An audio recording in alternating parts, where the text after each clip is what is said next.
Gaskiya al'umma na cikin wani hali a yankin arewacin Najeriya. Yunwa da tsadar rayuwa ba shine babban matsalan al'umman yankin arewacin Najeriya ba. Kashe mutane da keta haddin mata da 'yan mata da sunan kidnapping shine babban matsalan al'umman arewacin Najeriya. Waɗannan al'umman da ake kashewa akwai salihai da mumunan bayi a ciki. Waɗannan matan da ake keta haddinsu akwai salihan mata a ciki. To sannan kuma ga yunwa da tsadar rayuwa da ake ciki. Yau korafina kai tsaye ne zuwa ga manyan 'yan siyasanmu na Arewa, musamman waɗanda suke jam'iyyar da take mulkin ƙasa a yau.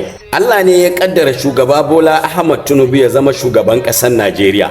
Amma akwai manyan 'yan siyasanmu na Arewa waɗanda su ne sanadi, su ne sila, kuma ni da su nake kuka. Saboda ai shugaba Bola Ahmed Tinubu ba zuwa yayi ya shiga bila da ƙarfi da yaji ya ce shine shugaban ƙasa ba, sai da ya biyo ta hannun manyan 'yan siyasanmu na Arewa, ya nemi haɗin kansu, ya nemi yardansu, suka yarda har suka wanke shi, suka lullube shi, suka fesa mushi turare, suka tallata shi, suka nuna mana shi mutum ne nagari. Hasali ma a zahiri suka yi ma siyasar laƙabi da suna Muslim ticket.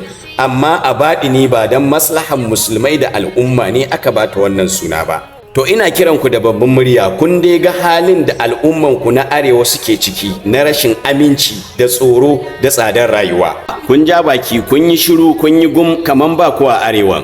Amma kun tallata shi babu dare babu rana lokacin da kuke so mu zaɓe shi kuke yi masa kamfen. Ku shirya abin da za ku gaya ma Allah ran gobe kiyama idan kun mutu. Zan dawo kanmu mu talakawa, lallai mu ƙara duba halayyanmu, mu zama alƙalan kawunanmu saboda gobe kiyama. Mu sani cewa siyasa da yin zaɓe ibada ne a wurin Allah, kuma shi ibada ana so ka yi shi don Allah ne, ba don wani abu da za a baka ba.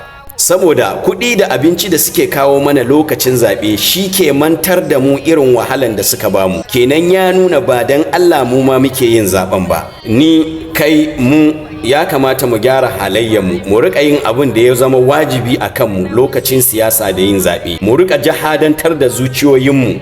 Mu daina duba abin da za a bamu, mu duba cewa ibada za mu yi kuma mu yi shi don Allah. In dai muna yin haka insha Allahu Allah zai taimake mu mu samu shugabanni na gari, mu daina yaudaran kanmu.